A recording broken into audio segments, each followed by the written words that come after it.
Audio check, 1 2 1 2 1 2. Audio check for main cam. Oh, you need, okay.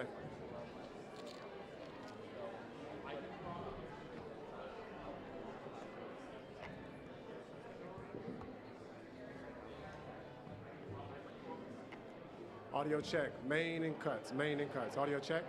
Yeah. Anyone need white balance? Here you are. Audio check, 1 2 1 2. Check 1 2, hey, hey. Audio check, 1 2. Audio's good on main. Audio check for cuts. Fletcher, you guys good on cuts? Audio's good on cuts. Okay, Justice, thank you.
TV stuff.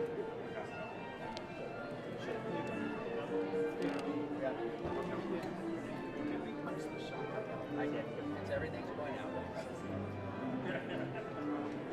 I remember we were talking about it. It's not punched. Everything's good. What? Oh, yeah. Yeah, those rules are I got out. a lock down wide right now, so they're set.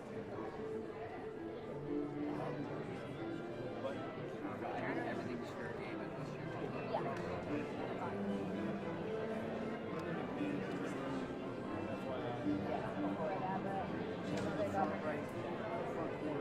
Yeah, I saw her.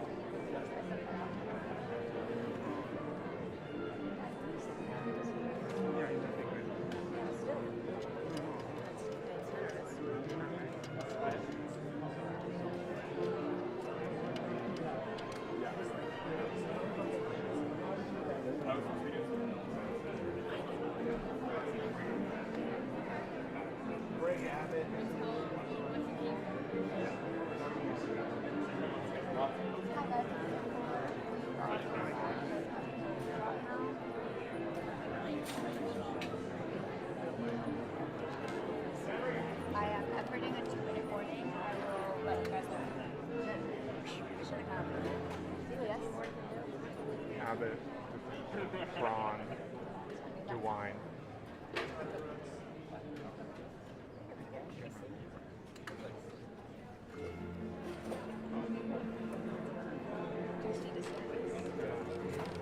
In the second row, third in. And Kim Reynolds is next to him.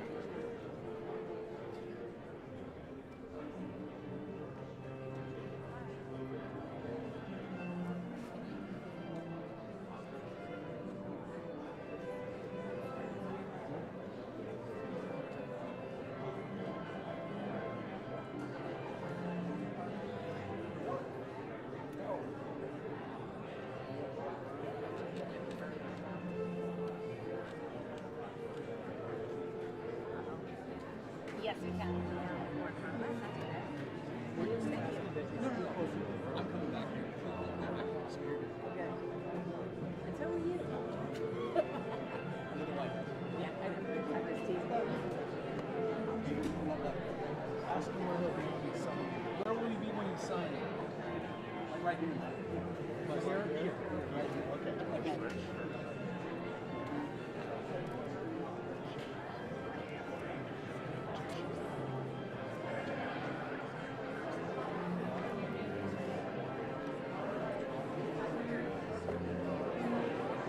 Are you doing ceramics?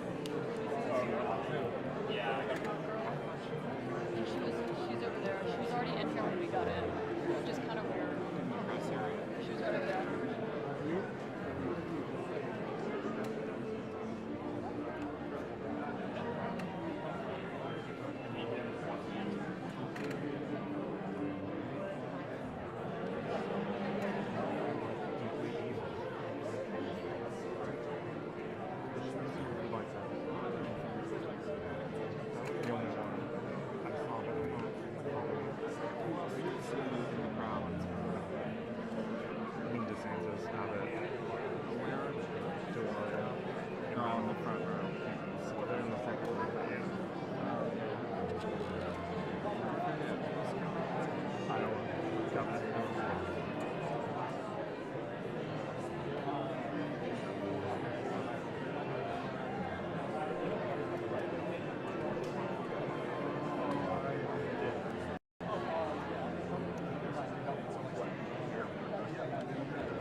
Two minutes. I'll wait. 2 minutes? Oh. 2-minute warning.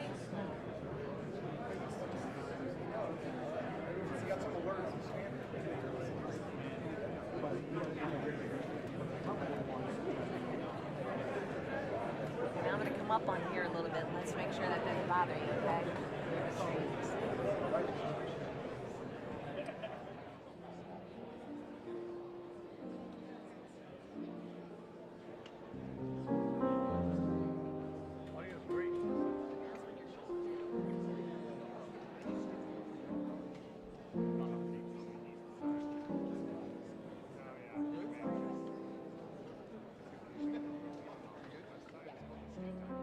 Now, how about you? Yeah.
Ladies and gentlemen, the President of the United States.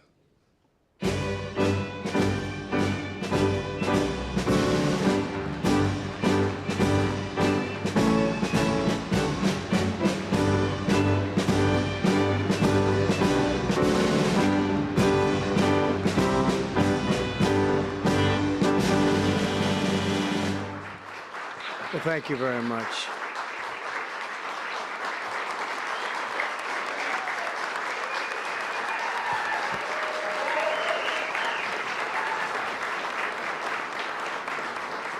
Thank you very much, everyone. And I'd like to start by saying that our country is doing very well. Things are, as you can see, doing quite well. Please sit down. Before we begin, I just want to announce that I signed a proclamation a few moments ago honoring the 250th anniversary of Patrick Henry's famous speech to the Second Virginia Convention, in which he declared very well-known, very famous words, "Give me liberty or give me death." Has anyone heard the phrase? I think most of you have.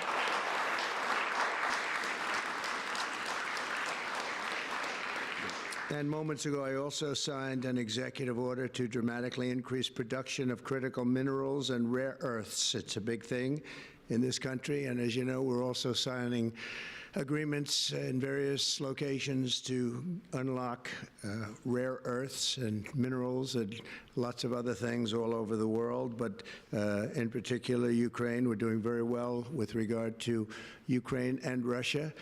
And one of the things we are doing is signing a deal very shortly with respect to rare earths with Ukraine, which they have tremendous value in rare earth, and we appreciate that. And we spoke yesterday with, as you know, President Putin and President Zelensky, and we would love to see that come to an end, and I think we're doing pretty well in that regard. So hopefully we could save thousands of people a week from dying. That's what it's all about. They're dying so unnecessarily, and I believe we'll get it done. We'll see what happens, but I believe we'll get it done. Today we take a very historic action that was 45 years in the making. In a few moments, I will sign an executive order to begin eliminating the Federal Department of Education once and for all.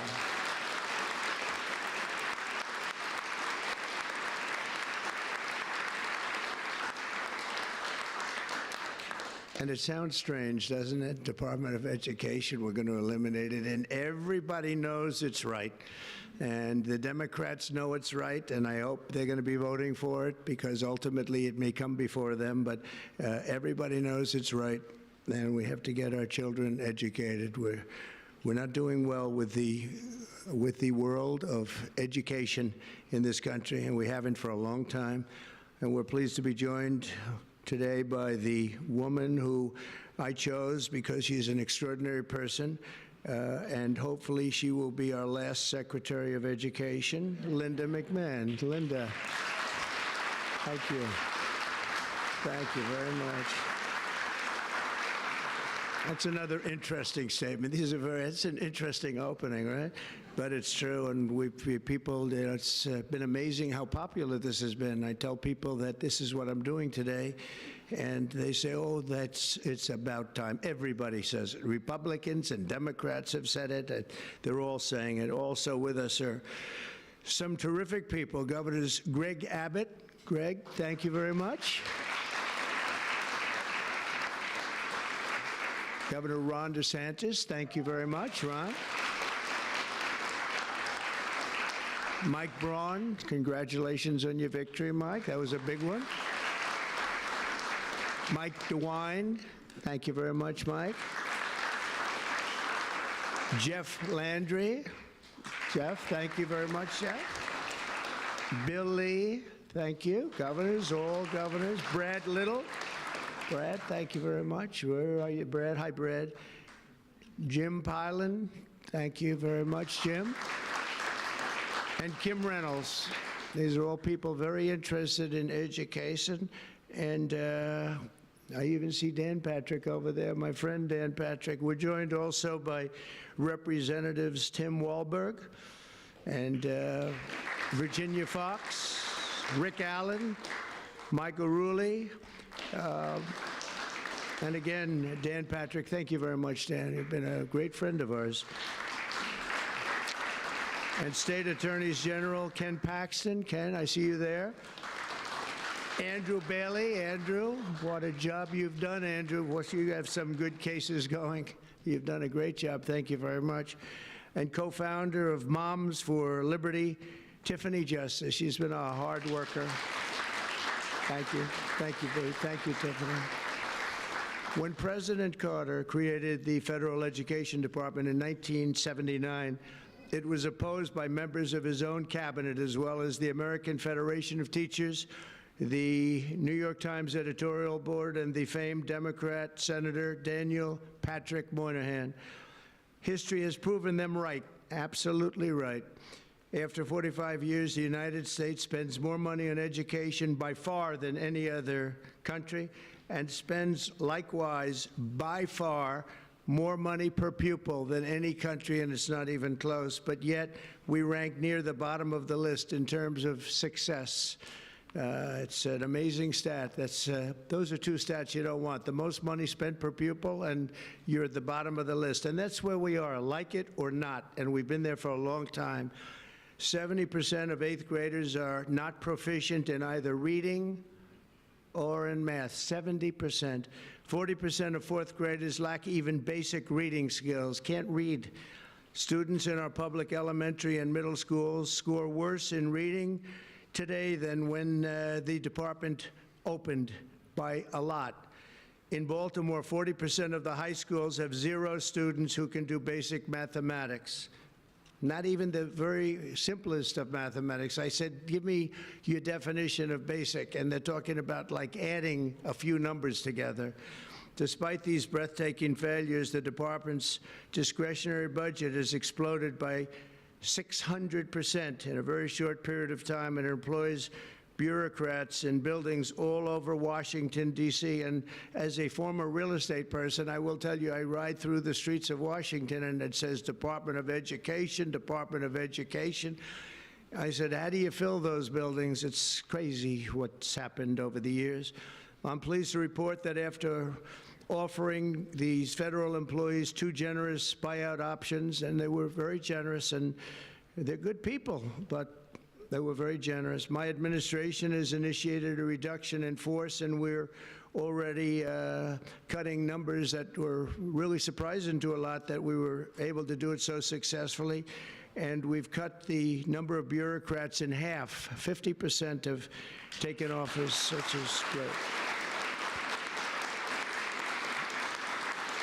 Thank you. Under the action I'm taking today, a small handful of Democrats and others that we have employed for a long time, and there are some Republicans, but not too many, I have to be honest with you. But the department's useful functions, and such as, and they're in charge of them, Pell Grants, Title I funding, resources for children with disabilities and special needs will be preserved, fully preserved. They're all going to be so. If you look at the Pell Grants, it's supposed to be a very good program, Title I funding and resources for children with special disabilities and special needs. They're going to be preserved in full and redistributed to various other agencies and departments that will take very good care of them. And that's very important to Linda, I know, and it's very important to all of us. But beyond these core necessities, my administration will take all lawful steps to shut down the department. We're going to shut it down, and shut it down as quickly as possible. It's doing us no good. We want to return our students to the states, where just some of the governors here are so happy about this. They want education to come back to them, to come back to the states, and they're going to do a phenomenal job. You know, if you look, Denmark, Norway, Sweden, I have to tell you, I give them a lot of credit. China's top 10. And so we can't now say that bigness is making it impossible to educate, because China is very big. But you have countries that do a very good job in education. And I really believe, like some of the governors here today, from states that run very, very well, including a big state like Texas, but states that run very well are going to have education that will be as good as Norway, Denmark, Sweden, and Finland, those top countries that do so well with education. I think they'll do every bit as well. And what do you think about that, Governor? Do you agree? I think so. Ron, do you agree? I think so. Florida? Iowa? That's right. I really believe that. They'll be as good as any of them. And then you'll have some laggards, and we'll work with them. And we can all tell you who the laggards will be right now, probably, but let's not get into that. But we'll work with them, and we're going to make them, they'll do a job. I think they'll do a job, and they'll go to sections of the state. For instance, New York, you'll have a Manhattan, and you'll have a Suffolk County, and you'll have a Nassau County, and you'll have Westchester County. You'll do 4 or 5 or 6 of them. You have upstate New York, and those counties, I think, are going to do very well. And I think ultimately Manhattan should do very well. But we'll break it down into sections, and I think it'll be really, really good. And they're going to be probably the tougher ones, but I think they have a chance to do really well. But we're going to be returning education very simply back to the states where it belongs, and this is a very popular thing to do, but much more importantly, it's a common sense thing to do, and it's going to work. Absolutely, it's going to work. And I can tell you from dealing with the governors and others in the state, they want it so badly. They want to take their children back and really teach their children individually. Probably the cost will be half, and the education will be maybe many, many times better. So we look forward to this. I want to just make one little personal statement. Teachers, to me, are among the most important people in this country, and we're going to take care of our teachers. And I don't care if they're in the union or not in the union. That doesn't matter. But we're going to take care of our teachers, and I believe the states will take actually better care of them than they are taken care of right now. They'll work all sorts of systems and even merit systems. Those great teachers are going to be maybe a little bit better rewarded, or maybe that's the way it should be, but the states are going to make that decision. But we're going to love and cherish our teachers along with our children, and they're going to work with the parents, and they're going to work with everybody else, and it's going to be an amazing thing to watch, and it's really going to be something special. And Linda, you're presiding over something that's so important, and you're going to do a fantastic job, just like you have your whole life. I know your whole life I've been watching you. I've been watching you for a long time. She's had nothing but success. So it's tremendous to have you, and hopefully you won't be there too long, but we're going to find something else for you, Linda, okay? So this will conclude what we are talking about with respect to our most cherished group of people, and that's our children. We want to have our children well educated. We want them to love going to school. We have examples of it. Look at those beautiful, bright-eyed faces. They are so smart. They're so smart.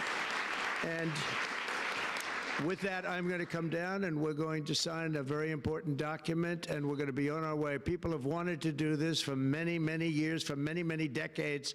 And I don't know, no president ever got around to doing it, but I'm getting around to doing it, so thank you very much.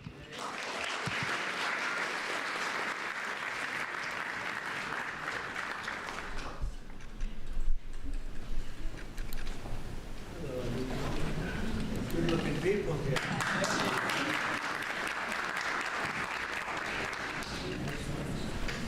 You can see right there, President Trump just finished speaking. As he comes down off that podium, he acknowledges the kids there as he, any moment now, will sign the executive order to gut the Department of Education.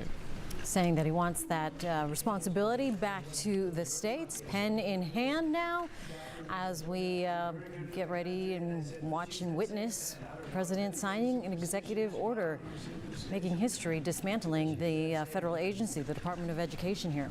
Yeah, several governors in attendance, the governor of Texas, Governor Abbott, also governor of Florida, some other leaders there in the crowd, as you see there, President Trump signing the executive order to gut the Department of Education. You see there as folks cheer on the president as he holds up that executive order. All right, well, you just saw President Trump put pen to paper on this executive order with the goal of eliminating the Department of Education. It's an order that's actually been in the works for weeks. And many of you may be asking, just how will this impact your family? WCNC Charlotte's Megan Bragg verifies what this could mean for North Carolina schools. Meg. Yeah, that's right. And guys, formally closing the Department of Education would require an act of Congress, like we did say, and there was a big difference on what we get from the state versus the federal government. So let's take a look at those numbers. Our sources, the Department of Education, the U.S. Department of Treasury, and the North Carolina Department of Public Instruction. The Department of Education is a cabinet-level agency that oversees policies and funding for school programs.